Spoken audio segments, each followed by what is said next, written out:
32E. Welcome back, hard forkers, to our review show. And today we are joined by a couple of key members of the Cyberfi team. Welcome along, Gerald and Austin. Thanks for having us. My co-host, Mr. Gonzo, who has been very excited about this project. I'll let you lead off and maybe introduce the guys. Full disclosure, the reason this project came on my radar was that I was talking to Gerald about doing some NFTs. So, kind of got familiar with everything happening. And, right from the beginning, it's like, hey, you guys got to come on the show. We got to talk about this project. It's so wicked. And just busy and things happening. And, the NFTs we were working on, between all the other crazy stuff that Cyberfi does, it's just got pushed to the back a little bit. So we've been sitting on them and we're waiting for the time to get them out there. So I'm not completely impartial with this project, but I love it nonetheless. There you go. Very good due diligence from the hard forking team there. So, Gerald, how about you? Do you want to sort of lead off for us here and just give us a high level overview of the project?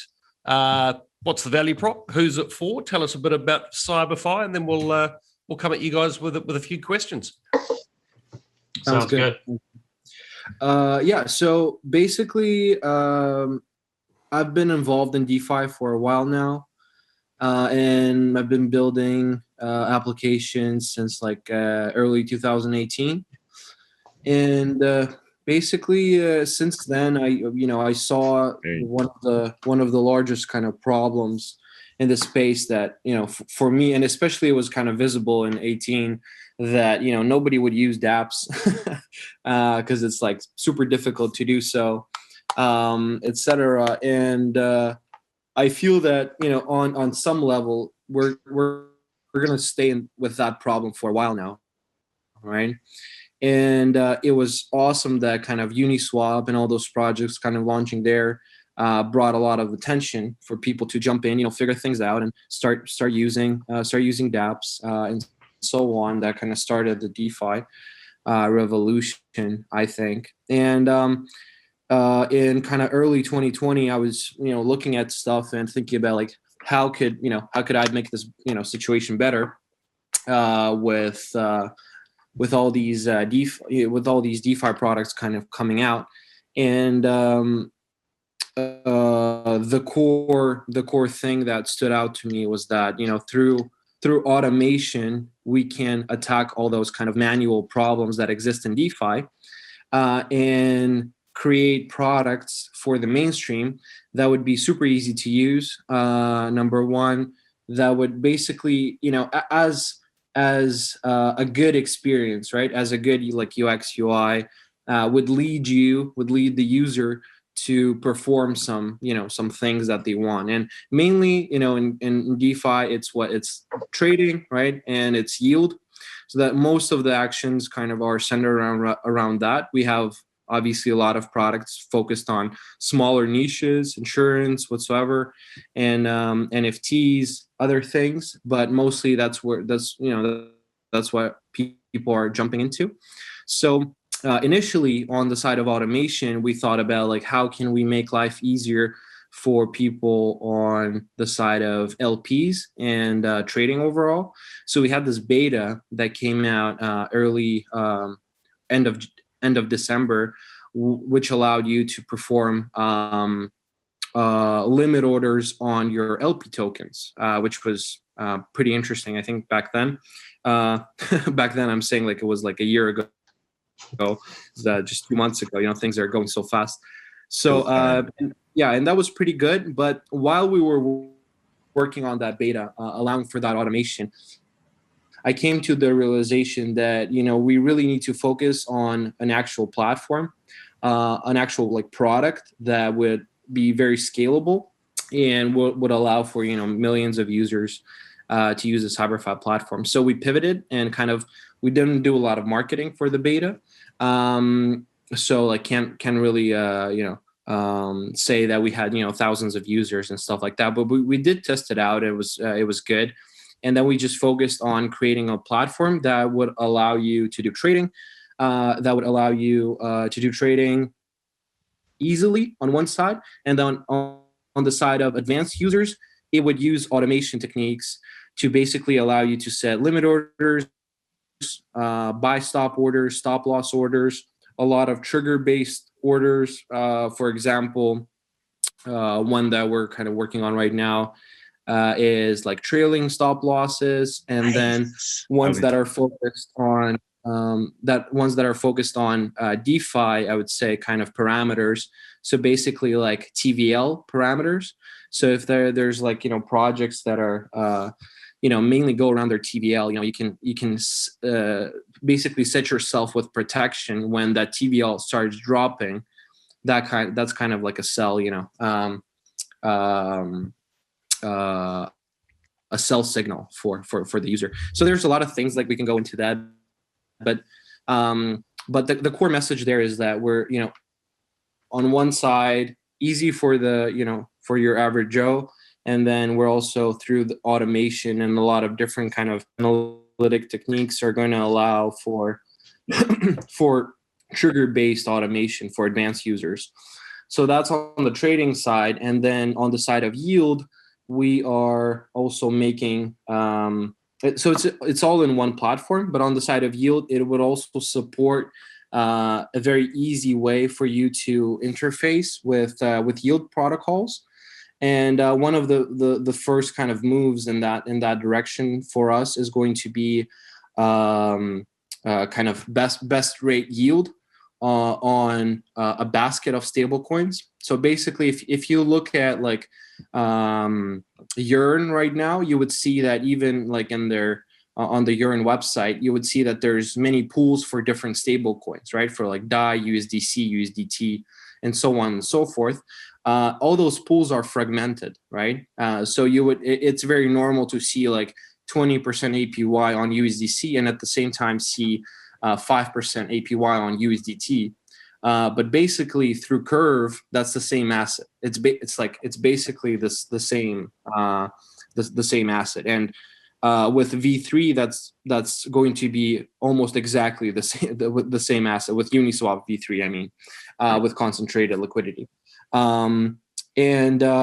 Basically what we're going to allow you to do is to just drop in any type of stablecoin, and through different sources, we're going to get you the best APY like day to day, and auto compound it for you as well.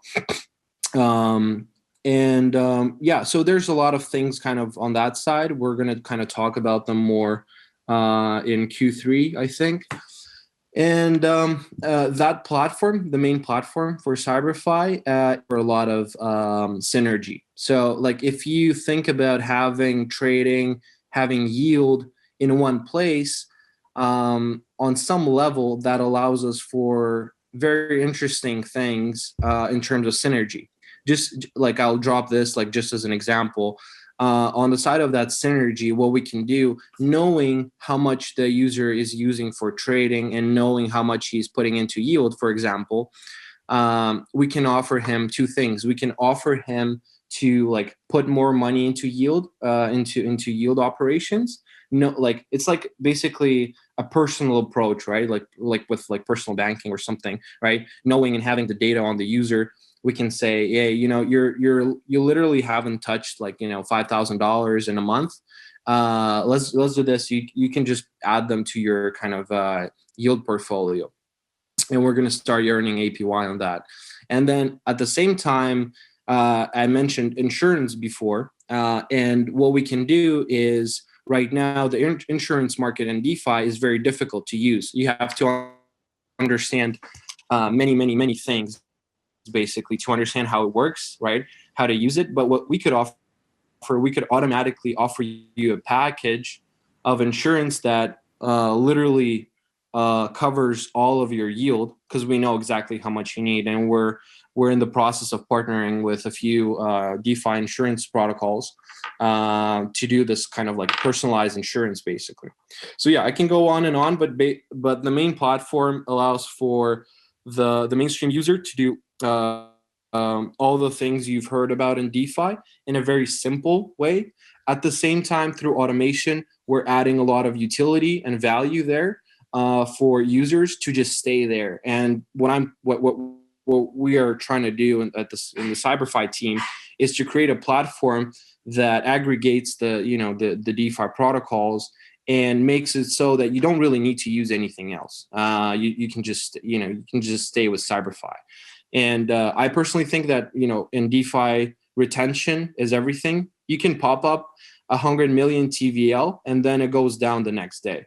But if we solve the retention problem, and if we let people, if people stay, then we can be we can stay on the horse for quite a while, right?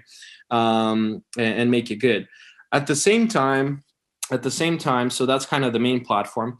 And then at the same time, around December last year, right? I was early December. I was like, I really love the Launchpad idea. IDO market was growing, and I thought that would be an amazing synergy for Cyberfi, and that would not only kind of lead users that we could then push over to our main platform, but also provide a lot of value to CFI holders.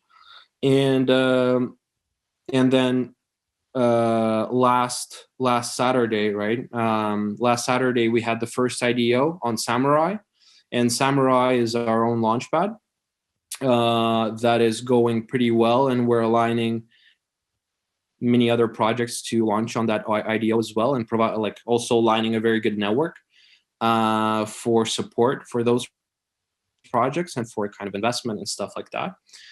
So yeah, overall, that's kind of the thing. I probably rambled on for too long, but no way, it's all good. Yeah, good stuff. It's the long form, so that's the whole point, right? So everybody can get all the information right from the horse's mouth, man. That's great. Yeah, that's good. Yeah, excellent. So tell us, who would you say Cyberfi is really for? I mean, we've got a pretty diverse audience. What would you say is your sort of unique selling or value prop? What makes you different to the other people who are sort of doing similar things at the moment? Yeah, I would say it's access, right? It's that we're focused on the user and the way the user, does things in DeFi, right? Nobody really cares about that. Where we think that if we make the process very easy for the user, we can make people use DeFi much more.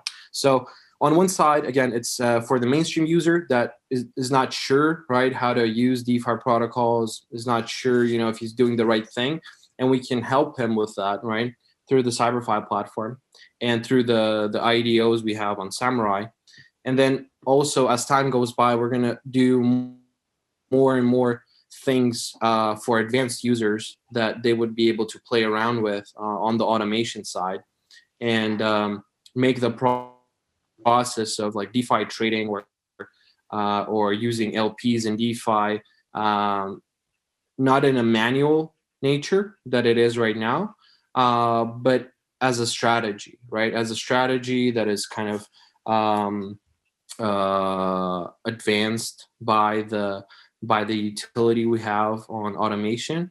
So it's obviously we're trying to cover the mainstream and the advanced users. Initially, the focus is mostly going to be on the mainstream and allowing them to use stuff like very easily. Yeah. Are you going to make scalp bots for average Joe? Everybody can have their own scalp bot.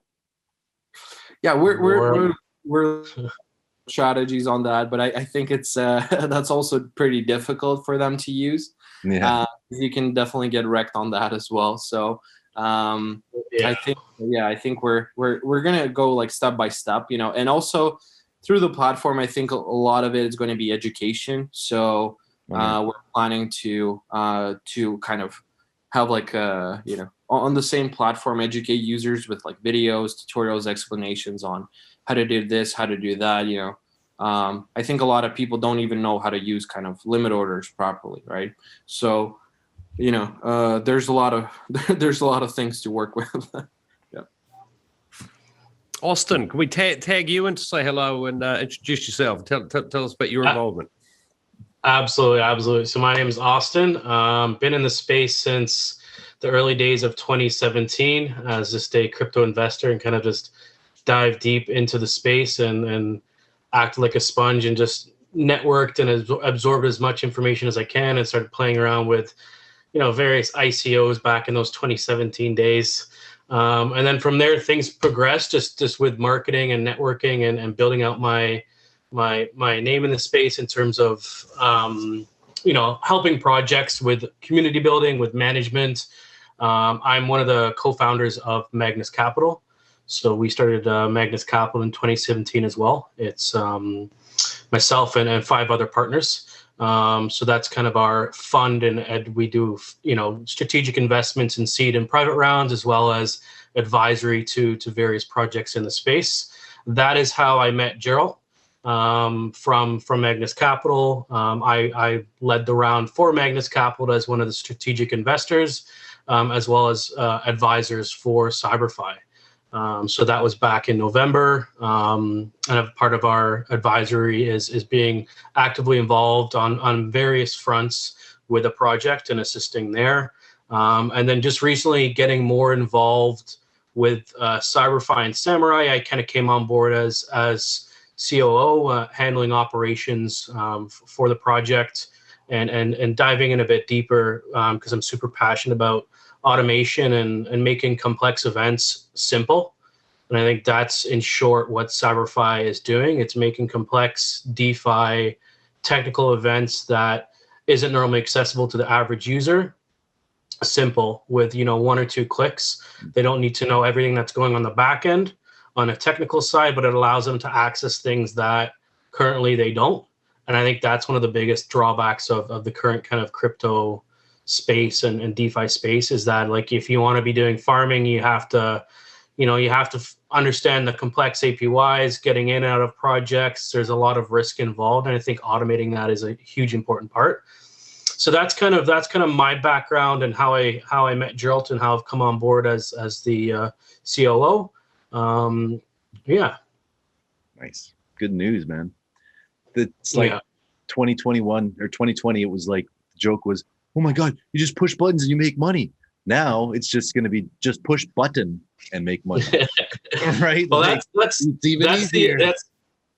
the end goal, right? Make it as easy as possible and simple for people to use, so that I can go to family and friends and say, hey, make a wallet, connect to the Cyberfi network, and then you can use this to do trading, complex events, in ways that is not currently accessible unless you're using advanced settings on a centralized exchange. So with that, there's a lot of education that can be done there. Teaching people how to properly use various tools and toolkits within the DeFi space, right? So and Gonzo, on that background, I've known him since kind of end of 2017, I believe, through one of our mutual chats. So me and him have been in discussions for a long time there. So through all the shit coins and finding the gems, right? Yeah, and just making it through the last bear. Yeah. So you're one of the founders of the Bomb token, right? Which is pretty cool. Yeah. Which is exactly. Awesome. So one of the kind of co-founders of Bomb token, that was back in, I guess, early 2018. One of the founding partners at XAO Network, which was other project. Now it's Block Zero Labs. I'm not involved there too much at the moment, just because I have a lot of things on my plate. But I'm still keeping in touch and following the project and supporting as I can. So yeah, just done a lot of different things in the space, bounced around between projects, helped in various ways. So that's what I like to do. I like to bounce around as I can and just follow my passions and what gets me excited and build those relationships out. Fantastic. So tell us, the project launched in November. Obviously, there's been a lot of hype. There's great price appreciation for you guys. A lot of people watching this show want to hear what's likely to happen next with your price. So any sort of indications of what is next for the project? Any news coming up? Anything to stop me getting 40,000 phone calls and having to answer them individually? What's going on? What's coming next, guys?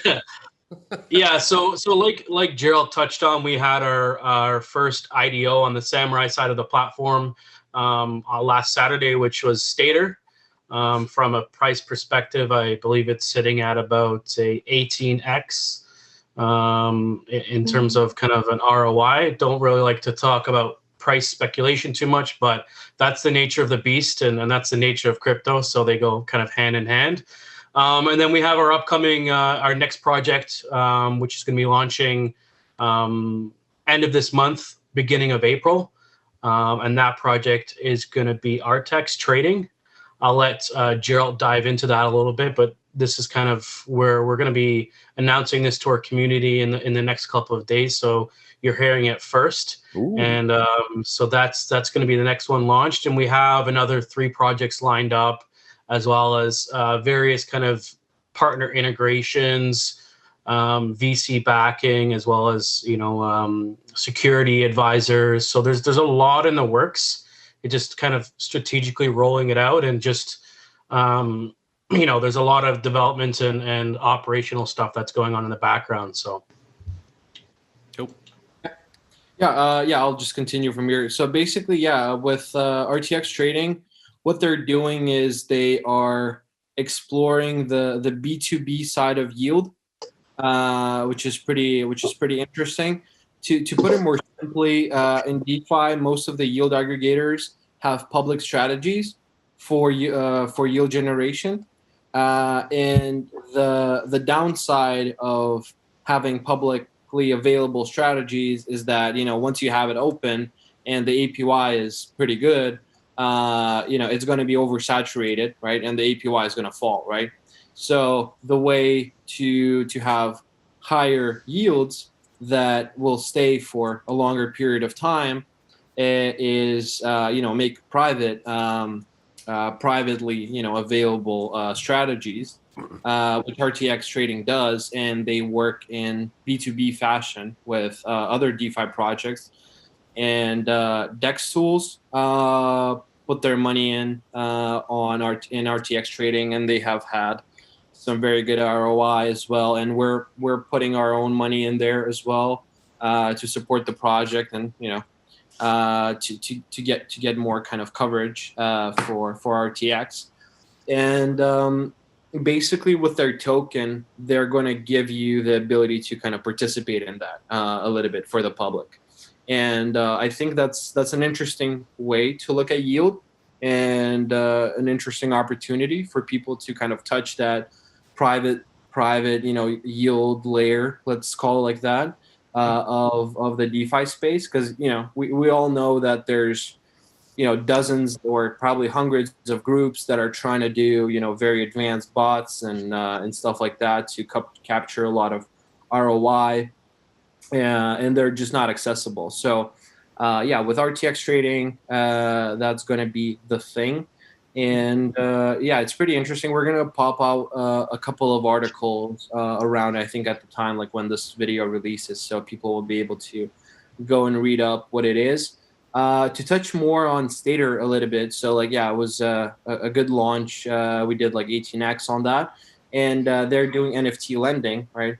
So probably you guys are pretty heavy on the NFT side. And basically with Stater, we're actually planning to continue working with them pretty closely. And I personally have a couple of ideas on the NFT side that I think we can do together with Stater because that's their kind of prime focus. That's on the side of Samurai. On the side of the Cyberfi platform, we had like a very soft launch of V2, which didn't really go into a lot of features, but we're polishing trading and expecting of launching the version 2, as we're calling it, for the Cyberfi platform. So the first one was the beta. This is like the V2. We're planning to launch it in the beginning of April as well. So that's kind of, it's probably going to be our biggest launch, and that's going to hopefully get a lot of users to start using Cyberfi and understanding more and more of what it is. I think we're on pretty good grounds in terms of for users to use that, as we now have almost like 8,000 holders of the CFI token, which is amazing, I think. We're at like 60 million market cap at the moment. So yeah, I'm hoping that basically next month we're gonna have Samurai running, right, in parallel to V2 being marketed, and people using that. So I think that provides a lot of synergy, and there's really not that many projects that give you the ability to participate in a launch pad at the same time, have like a main big product at the same time under one hood. And for Samurai, we specifically didn't launch any second token, nothing like that. Like it's an original kind of piece and a native piece of the Cyberfi platform, of the Cyberfi ecosystem, so to say. So basically, when you're getting CFI, you're getting exposure to the launchpad market, I would say, the launchpad landscape, and at the same time, you're like taking part in a DeFi aggregator, let's say an asset management platform, which also kind of takes a lot of pieces from different DeFi sources, right? So just provides a lot of coverage, I would say, right? So obviously, me and Austin can't really speculate on price, but I think we're just doing our best to get more people involved in using our products. I would just say that, and I think we have quite a few good stuff lined up for the next few months, and it's just forward from there. And I actually have in terms of features for the Cyberfi platform, I have features lined up for the next 12 months, basically, at the moment. So there's a lot of work going on. Like I'm hiring a lot of people. Like we're hiring a lot of people into the dev team. So a lot of work going on there. So yeah, that's kind of the thing, right? Yeah. Yeah, a part of my role is to keep Gerald in check, because he's got a lot of visions and features and ideas and things that he wants to do, and I'm like, we got to go here in a good fashion so that we can actually execute on all of these. And I think we're doing a pretty good job of that, especially on the V2 side with that, the new version of that launching and various chains that we're going to be working with. I mean, if you look at our partnership list, right, like who we have partners with in the space, with existing projects, I mean, people can kind of put two and two together on what our grand vision is, and we're working closely with quite a few of them. So there's a lot in the works on both sides. So it's super exciting as well. It's just keeping everything in line so we can execute and continue that development over the next at least 12 months with what we have in the pipeline. So excellent. I'm sure you've sparked the interest of many of our viewers. Mr. Gonzo, any questions from you at this point? I mean, I got a couple questions, but one thing that I really love that you guys are talking about that kind of seems like it's a bit of a trend is where, you're getting, these small mid-cap projects like all investing in each other, right? And so you're getting this like network of like good use case products, all like, hey, yeah, I'm going to use this product. And they're all, investing in each other. Like Aga was doing that, right? You guys are doing this, Aram, like all these, they're not the big boys. They're just like, alts kind of helping alts. Everybody's intertwining with each other. And it's like, oh, you guys got this. Oh, we got that. Oh, here, you invest in this and we'll give you that. And it's great. I love it. It's just, you're seeing this whole, like the ecosystem, and it's above just the user ecosystem. It's about like the whole industry, right? It's all starting to match together, and it's all breaking down that stupid tribalism bullshit, right? And just seeing all like the interlopability, and everybody's like, oh, Polkadot and ETH and Matic, and everybody's like, oh, just whatever, wherever the best product is, that's where you go. So that's kind of cool. I mean, we're getting away, and that's a good point. We're getting away from that like 2017 narrative of we're an ETH killer. Yeah, we're exactly. ETH killer, we're this or that. It's like, and that tribalism kind of bullshit that's existed is like, there's a lot of projects that are working together, and we're one of those projects that, like, whether you're an established project or you're you're new a project and you're looking to build out infrastructure and various different tools and things that can be used by the space, it's like, let's work together on that. I mean, that has a better network effect than saying, oh, we're your competition, right? So, or we're the next ETH, or we're an ETH killer, or Uniswap killer. It's like there's more than enough space for all of us to work together and actually make an impact, right? And that's the main thing, making an impact and making it easier for users, because we know we're all well educated in the space, and that's the main thing that's stopping mainstream adoption, is kind of this tribalism and it's not user friendly enough yet. Yeah, and a bit of UI.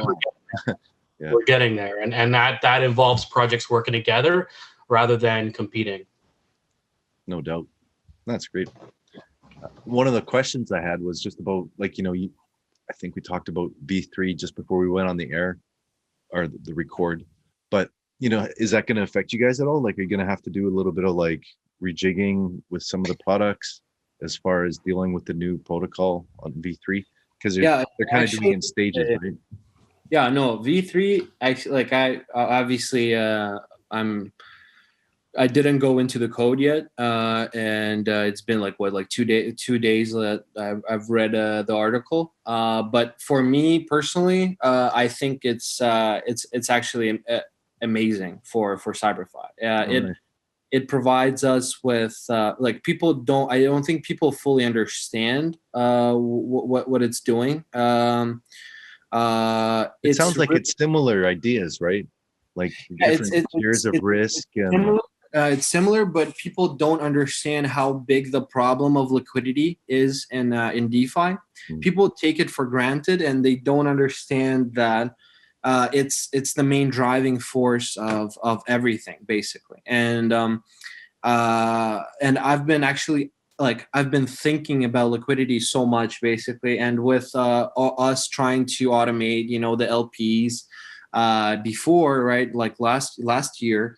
And having that in plans for automation for V2, when I saw that article and I started reading, basically what they're doing, just to put it kind of in simple terms, right? When Uniswap started pumping, right, and they got a huge load of liquidity in there, right? That was the infrastructure that enabled for projects to basically list on Uniswap, and that in itself created a whole new network, right? A whole new kind of big amount of projects coming in, where they had the ability to launch their token, right? Expedite their LP, growth very fast, and just keep on building without thoughts about having a centralized exchange in the background. And we were pretty good with that as well on our staking side. We drove a lot of liquidity to Cyberfi, and what people don't understand is that so V2 allowed for people to put in their LPs in there, right, and throw in liquidity for the whole range of prices, right? Whatever the price is, you're covering the whole range with your LP, right? What this means is that at any given time, right, for a project at their market cap, there exists, a price impact for any buy, sell, trade, whatever, and the more liquidity you have, right, the better it is. The problem now is that if you have a market cap that is far higher than what your liquidity is right now, it makes the price impact on every buy and trade very high. And we were kind of stuck with this. We didn't really have any other thing to do but to incentivize people to put their money. And when I say we, I mean all the DeFi products that are kind of focusing on Uniswap and have most of their trading liquidity there. And we were kind of stuck in the situation that we would need to incentivize people to put into their LPs with rewards, and thus increasing the inflation of the project. What's the situation now? With V3, what I can do, I can take and create concentrated liquidity for like $1 million around a price range for my token. So at the moment, we have a 60 million market cap. Let's just talk examples to make it easy. So we have a 60 million market cap with $8 million in liquidity on Uniswap, staked basically. Is that right now, if I go on Uniswap and I try to sell, let's say, $5,000 worth of CFI, that's going to have like a price impact of maybe 0.5 or something like that, or even like a 1%, which is weird because I have $8 million worth of liquidity on my token, right? And selling $5,000 is getting me like 0.5% price impact. Pretty weird, right? But it's not weird if we think about that. Those $8 million cover the whole thing, right? They cover the whole price range.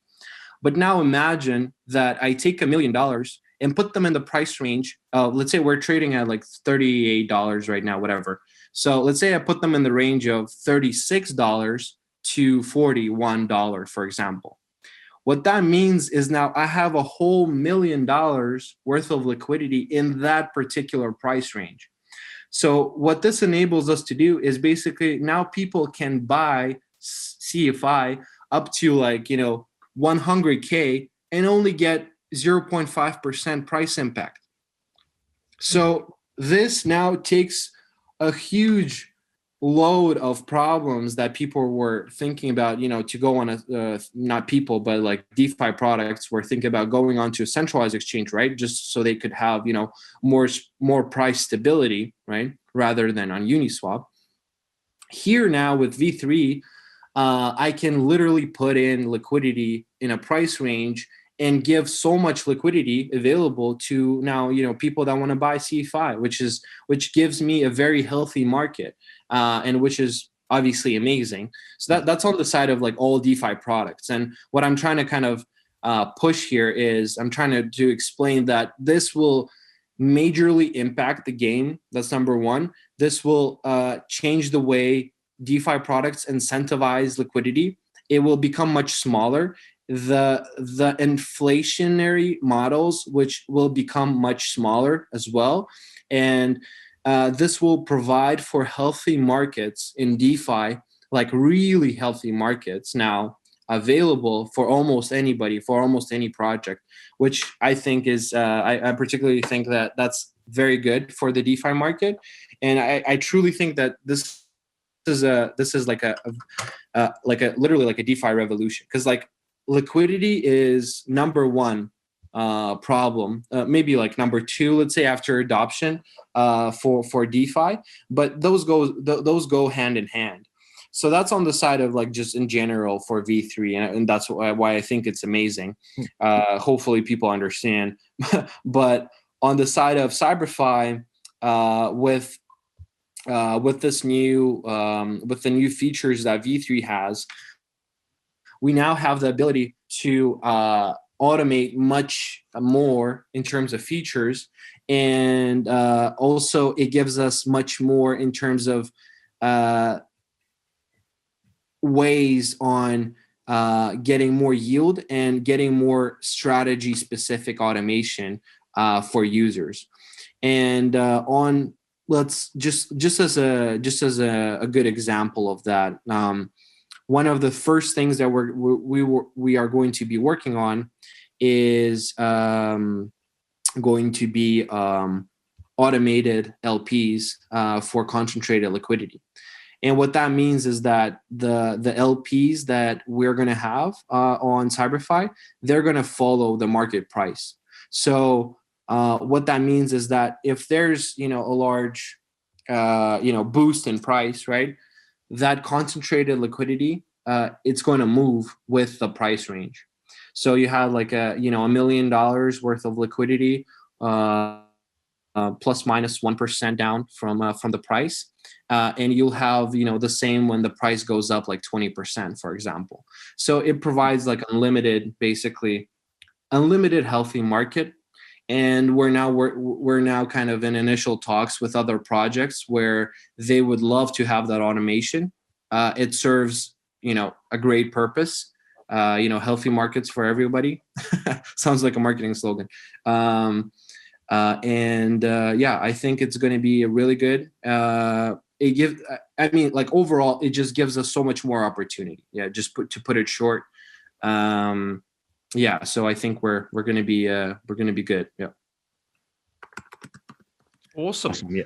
So we're going to do some walkthroughs as we individually sort of use the tokens on our regular show, people. So make sure you check that out on our 1 Bitcoin and 32 Ethereum show. Mr. Gonzo, any other things you think while we got the guys here? I was just thinking, what we've never done on our show is an initial DEX offering. We've never showed anybody how to do a pre-sale. That would be a good example. That's going way down in the speculation wormhole, though. So, but that's I'm interested in see how this goes with Samurai, and I think we can figure something out. Because it's not an easy thing, right? Like for pre-sales, like that is a complicated thing. And it's like you need a lot of attention, a lot of research. Like, in our chat groups now, it's all about pre-sales. Everything is pre-sales, IDOs. Like, it's like the 2x, the 3x, the 4x is not enough now. And everybody wants that 10x, that 50x, that 100x. Everybody wants that fucking take you to the moon, like. It's a drug. Yeah, totally. It's a drug. It's a drug. Sure. And it's happening, man. Like, the amount of money that's coming into crypto, and it's like between DeFi and NFTs and just Bitcoin market cap and Tesla pumping shit, like Elon just manipulating markets. It's crazy days right now. It's total crazy. And then we have crazy things like BitClout and all this other crazy stuff. Oh yeah, you're invested in this one. Did you see our last video? I kind of went on a rant about it. Sean. No, I'll have to check that out. I'll have to check that out. Yeah, I mean, it's I'm up for the innovation. I know there's a lot of hate, there's a lot of love for it, but we'll see what happens with BitClout and what happens there. I mean, it's the product itself, even though it's very early stages and it's been very rocky and bumpy, and the website's been down a lot and it's password protected, and the way it went on, I know it's kind of got a lot of people kind of pissed off in that sense, but the way their idea behind and their vision be kind of decentralized social networking and having a value behind influencers, people, like it's innovative in a sense, and if it takes off, who knows what could happen, and I know they're building it so that projects can build on top of their blockchain and the platform itself. So like BitClout, the platform you see now, is kind of just the beginning from what I've heard. So I know a couple other my partners, Colin Random Task, who hosts the Hero show. He's heavy into it, so we won't go into that, but we can always get him on a call. He's a really good guy too, and get him on a call with you guys as well, and he'll do a deep dive into that. So nice. That's for sure. But we need to do a live stream that's titled "Austin is taking a bank loan to buy Mia Khalifa and Justin Bieber coins." I mean, the idea is amazing. The execution, I'm not sure. Like, on our show, we talk about this, and on devs, like VC's dumping. It's like it's got all the like warning signs, like, oh fuck, this doesn't sound like a recipe for and then the legal stuff that's happening with like using all these personalities, images, and so it's we'll see what happens. Total Wild West, man. Total Wild West. Speaking of anonymous, Gerald, when are we gonna see your face? Oh. I don't know. We'll see what happens. But that was the plan. So sometime this year, definitely. I mean, like we're doing a good job anyway. I was thinking, to do it earlier, but like we're doing such a good job in terms of market cap. Like we started with like $500,000 market cap. We're like 700K. we're at 60 million right now. So I don't know if somebody becomes like very sad, that, you know, or think that I'm going away, but I'm definitely not going anywhere with us. I have too many things to do for Cyberfi, too many developers to feed to do anything like that. So yeah, I think we're good for now. And worst case, I know who he is. A lot of people do. A lot of people do. It's only like Gonzo saw me as well, right? Yeah. So, yeah. It's a total. So it's a. On the Gonzo, with what you're doing with the NFTs, obviously you've been helping us on the Cyberfi Samurai side with some NFTs, and we've kind of had those there for a while. And obviously, I know you guys do quite a bit with the community too. So you touch based on kind of doing like a live stream of an IDO. But I think what we could do is we could offer, with our upcoming raise, we could offer, you know, maybe one of your NFTs as like an exclusive guaranteed allocation or something. Ooh, We could do one of them for that, and then maybe we can do some marketing as well on getting like a couple other allocations to some of your, like, if you want to do community members of the month, or people who kind of, you know, are within your community and do a lot and help people and are you know, educating people and just, you know, or people that have been long-term supporters. Like, we'll, after the call, we'll talk, but I think at minimum we can do something with one of your NFTs. Sweet. As a guaranteed allocation, and then offer up some allocations for the communities as well. If, you know, because like you said, everybody's when pre-sale, you know, IDO, what's next? Yeah. Like, we have people bugging us as well, and not bugging us, but more excitement. But I think we can do something there and collaborate on some things and kind of, you know, mesh the communities and in that front. So nice. That's cool, man. No, we've got our community's growing a little bit here because we've kind of embraced Axes, right? And it's the play to earn thing. So you're getting a lot of people from like Venezuela and the Philippines and places that aren't as well off economically. And so, you know, they really appreciate all this kind of stuff that's happening. And, you know, everybody's learning at the same time. They're like, oh, how do I cash this out? How do I, like, not cash out, like, oh, I'm just going to dump on the market. Like, I need to buy some milk and bread for my kids, kind of like, how do I cash out, you know? Yeah. So, and that's a huge part of crypto. Yeah. Banking, like, that's, and like, you know, there's quite a few projects that are working on this, but banking the unbanked, right? Like, you know, everybody has a smartphone nowadays, or almost everybody, no matter where you are in the world, and having that banking access, like neobanks, micro banks, there's a lot of different, you know, infrastructure that's being built. And I think that's huge. I mean, you see that firsthand, right? Like you said, people are, you know, coming online, getting involved in crypto, understanding and educating themselves and understanding how wallets and everything works. And they're doing different tasks and things to earn cryptocurrencies, of which they can sell, and which helps them feed their families and buys them groceries and puts food on the table. And I mean, that's the great thing about crypto, in my opinion. You don't see that in traditional markets, right? You don't see that in stocks. Yeah, no kidding. Right? The last time they were helping the little guys, right? And then they go cry when all the GME stuff happens, right? So it's an evolution, right? You can't exploit the market. That's our job.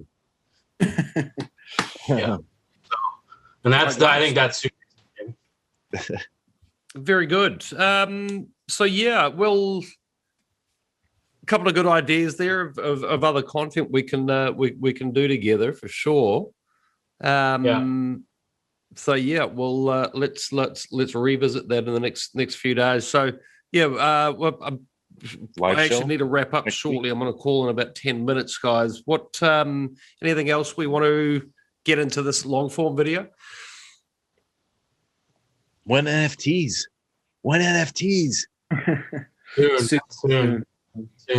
Soon. All right. The official soon.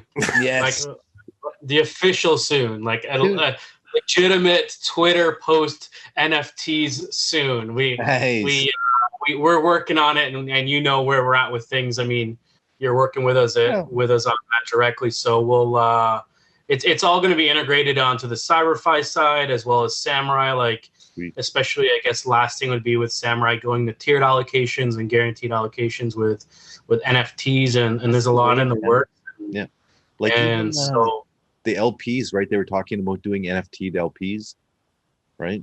Yeah. So I'm sure you guys will like. Gerald's got some ideas going there. Oh, yeah. Some, I new have plans, too right? many ideas for. Yes, too many. And then like Here, I'm gonna drop another one. NFT samurai game. Oh no, not a ooh, game. I Too got much. some could be there. good. Yeah, Could be like I be said, good. I Well- did this meetup last 2 nights ago about an NFT and then gaming content. Man, they're like, give us the NFT content. You know, if there's like, and the gaming ideas are simple. You know, like just Mhm. button masher. You know, put your Mhm. NFT in, you get some coins back. Another feature for the platform.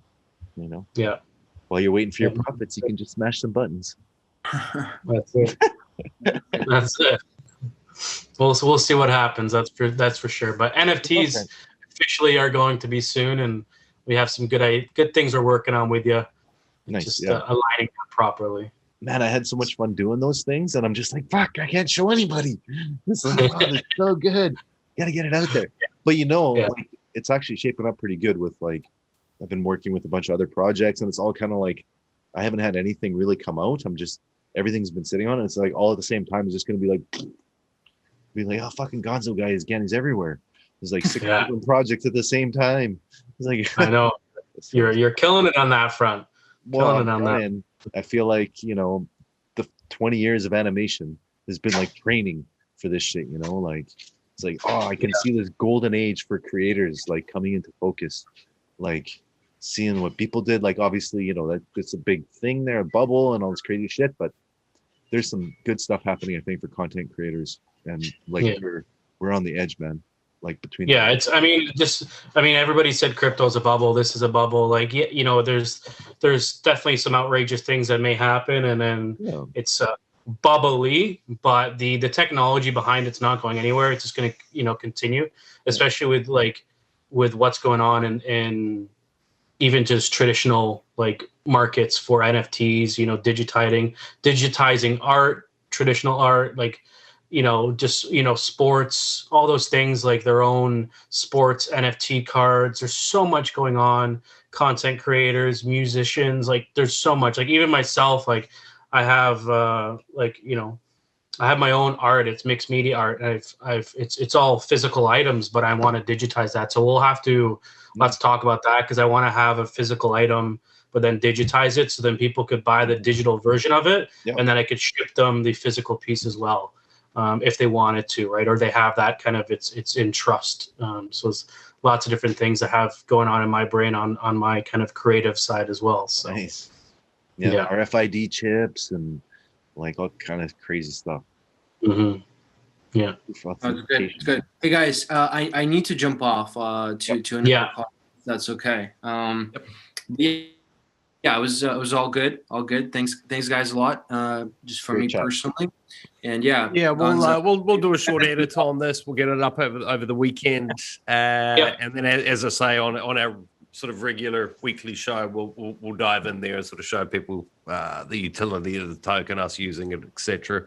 And I think we'll obviously you guys are in regular contact, so it's been great meeting you all. Let's continue the conversation in the very near future. Yeah, it was great meeting you guys, and thanks for having us on the show.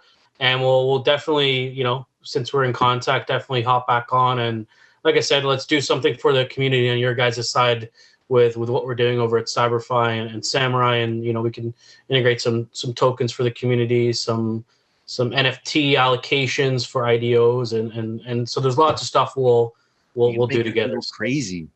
Awesome. You're going to get that FOMO. Awesome. That's it. Yeah. Thanks guys for having us. No problem. Pleasure talking with you. Thanks for watching, everybody. Likewise. Jump along to our weekly show, and we'll be having a more extensive look at these guys. Thanks very much, everyone. Cheers now. Cheers, guys. See you later.